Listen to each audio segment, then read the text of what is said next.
Let me go ahead and read you this little information below here.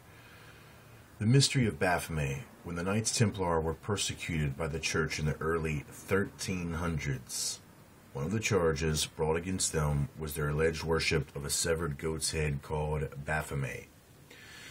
Now, all this has to connect back with what the Templar Knights are legendary for, and that is finding some sort of artifacts under the Temple of Solomon. And as I said before in previous videos, as the scriptures itself state, that ancient Israel puts away its idolatry.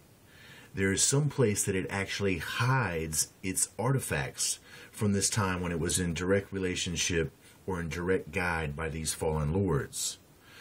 Where they hide these artifacts, even the Ark of the Covenant, is going to be under this Temple of Solomon, and we see that the Templars find it. Amongst this information, they are now connected to this occultic science and this understanding of this androgynous Baphomet as the very theological, doctrinal vehicle for their way for themselves to become gods. And as you know, the Knights Templar are immediately become from poor knights to filthy rich. And when in fact they actually are considered to be the very first banks who actually put the very kings of that time in debt and begin to control them, one being the King of France, if I remember correctly. So a lot can be said about these Templars and they're associated with this Baphomet if you can understand that it is a part of the cultic knowledge that they found from fallen Israel, which was hidden under the Temple of Solomon. A scholar who helped interpret the Dead Sea Scrolls believed that the word Baphomet could be understood by the application of the Atbash cipher, a simple substitution code for the Hebrew alphabet that was featured in the Da Vinci Code. When the code is used to decipher the name Baphomet, the Greek word Sophia results. In English, it means wisdom. Now, this Sophia is connected to the sacred feminine, which exceeds this understanding with the Mary Magdalene false doctrine, the lineage, the bloodline of Christ as being the Holy Grail.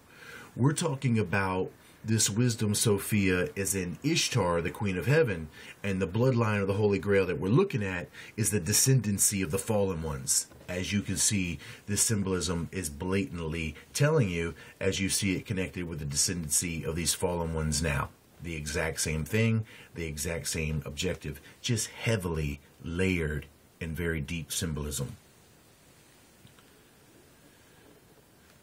So by this Sophia, the sacred feminine, we exceed this Magdalene deception, this Grail deception through the bloodline of Christ, and now we get to the root, back to Genesis, the fruit, and we understand that it's this Ishtar occultic, romanticized occultism that even seduces the very sons of God themselves, which begins to foster the plan of producing these Nephilim children. But in 1855, Freemason Eliphas Levi, a noted occultist and magician, published his first treatise on the black arts, Dogma and Ritual of High Magic. Levi created an engraving of Baphomet for his book, which is what we're looking at. And of course, we're connecting this to magic, magicians, witches, and wizards.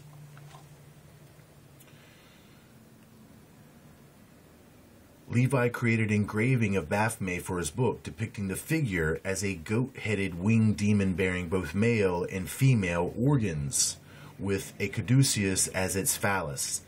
Later, the symbol was adopted by the Church of Satan, Synagogue of Satan, and the seagull of Baphomet is still used by Satanists in their ceremonies. Whatever Baphomet's real origins, a winged demonic goat would certainly be a startling and compelling icon for the lost symbol. I'll return.